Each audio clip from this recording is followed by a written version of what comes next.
Diabetic রেটিনোপ্যাথির চিকিৎসা এটা আসলে কি বা কি চিকিৎসা আপনারা দিচ্ছেন? এটাও খুবই গুরুত্বপূর্ণ জি। এবং আমি যে কথাটা শুরুতেই বলে রাখতে চাই হ্যাঁ। সেটা হচ্ছে আমার দর্শকদের উদ্দেশ্যে যে যে সমস্ত চিকিৎসা ডায়াবেটিক রেটিনোপ্যাথির জন্য আছে ওয়ার্ল্ডে আছে, মানে বর্তমান আধুনিক যে চিকিৎসা তার সবগুলো চিকিৎসাই কিন্তু আমরা আমাদের দেশে করতে পারি। এটা হচ্ছে গুরুত্বপূর্ণ একটা তথ্য। কাজে এটা নিয়ে বিচলিত হওয়ার কিছু নাই যে আমরা কোথায় যাব কি করব, আমরা কিন্তু সব কিছু করছি। এখন এটা আবার একটু বিভিন্ন স্টেজে হয় যে কোন অসুখটার কোন অবস্থায় আমরা কি ট্রিটমেন্ট করব। যদি আমি বিভিন্ন ধরনের ট্রিটমেন্টের কথা বলি তাহলে আমরা ডায়াবেটিক রেটিনোপ্যাথি লেজার দিয়ে চিকিৎসা করি। এটা একটা খুবই গুরুত্বপূর্ণ চিকিৎসা।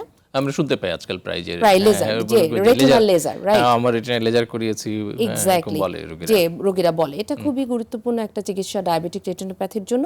এবং এটা মোটামুটি আমার দেশে শুধু ঢাকায় না, ঢাকার বাইরেও বিভিন্ন ইনস্টিটিউটে লেজার মেশিনটা আছে। কাজে এটা খুব, আমি এই প্রশ্নটাই করতে চাচ্ছিলাম জি, যে আসলে exactly, ঢাকার বাইরে আছে। আপনারা হয়তো ঢাকায় বসে অনেক চিকিৎসা দিচ্ছেন, আরিস্টোটল হসপিটালে দিচ্ছে বা আমাদের যে সরকারি যে ইনস্টিটিউট আছে সেখানেও দিচ্ছে, কিন্তু আমরা সেটা আসলে ঢাকার বাইরের যে প্রান্তিক জনগোষ্ঠী আছে তাদেরকে আমরা সেখানেও বিভিন্ন ইনস্টিটিউটে আছে। আচ্ছা, কাজে এটা খুব একটা গুরুত্বপূর্ণ ইম্পর্টেন্ট ইনফরমেশন আমি বলবো। আর আপনি যেহেতু অ্যারিস্টয়ের কথা বললেন, আমি বলবো যে এই হাসপাতালটা নতুন এবং এখানে যে মেশিনগুলো এখন আছে এগুলো খুবই আধুনিক, খুবই সফিস্টিকেটেড এবং ওয়ান্ডারফুল। মানে আমরা really happy to treat the patient with this machine. এটা খুব ভালো একটা মানে খবর আমি বলবো। তো লেজার একটা খুব গুরুত্বপূর্ণ চিকিৎসা এবং সময় মতো লেজার করলে আমরা কিন্তু অনেক ধরনের, যেমন চোখে রক্তক্ষরণ হওয়া, রেটিনা ছিঁড়ে যাওয়া, এসবের হাত থেকে বেঁচে যাই। নাম্বার 2 হচ্ছে এখন খুব আধুনিক চিকিৎসা ওয়ার্ল্ড ওয়াইড, সেটা হচ্ছে ইনজেকশন। NTVEGF বলে এটাকে। চোখের রেটিনার অসুখের জন্য, রক্তক্ষরণ হওয়ার জন্য, চোখে পানি জমার জন্য আমরা চোখে কিছু ইনজেকশন দিই। এগুলো একটু এক্সপেন্সিভ, কিন্তু এগুলি আমাদের দেশে অ্যাভেইলেবল এবং বিভিন্ন ক্যাটাগরি আছে, একটু কম দামিও আছে, বেশি দামিও আছে।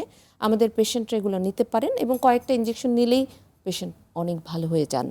সুতরাং এটা আমি বলবো যে এটা একটা ব্লেসিংস। কেননা এই চিকিৎসাটা আছে বলেই আমরা এখন পেশেন্টদের ট্রিটমেন্ট করতে পারছি। কিছুদিন আগেও কিন্তু হয়তো পেশেন্ট থাইল্যান্ড চলে যেত ইনজেকশন নেওয়ার জন্য, এখন আমরা দিতে পারি। সুতরাং এটা খুব গুরুত্বপূর্ণ। এরপরে যে অংশটার কথা বলবো সেটা হচ্ছে অসুখ যখন আরেকটু অ্যাডভান্স হয়ে যায় তখন আমাদেরকে ট্রিটমেন্ট করতে হয় সার্জারির মাধ্যমে। আমরা অবশ্য কখনোই চাইবো না যে একটা পেশেন্ট আমার কাছে সেই পর্যায়ে এসে পৌঁছুক যে আমাকে অপারেশন করতে হচ্ছে রেটিনার। আমরা চাই যেন এর আগেই লেজার কিংবা ইনজেকশন দিয়ে সারতে পারি, তাহলে তার দৃষ্টি ফেরত আসার সম্ভাবনাটা অনেক বেশি থাকে। কিন্তু আমাদের যখন অ্যাডভান্স স্টেজে চলে আসে, রেটিনা ছিঁড়ে যায়, ভিট্রাস হ্যামেরেজ, চোখ ভর্তি হয়ে যায় রক্তে, আমাদের তখন অপারেশন করতেই হয়। এবং বলে রাখি যে আমরা অনেক সফিস্টিকেটেড আধুনিক রেটিনার সার্জিক্যাল ইনস্ট্রুমেন্ট আমাদের আছে, যেগুলো দিয়ে আমরা খুবই সূক্ষ্মভাবে মেটিকুলাসলি রেটিনার সার্জারি করতে পারি, আলহামদুলিল্লাহ বলবো আমি।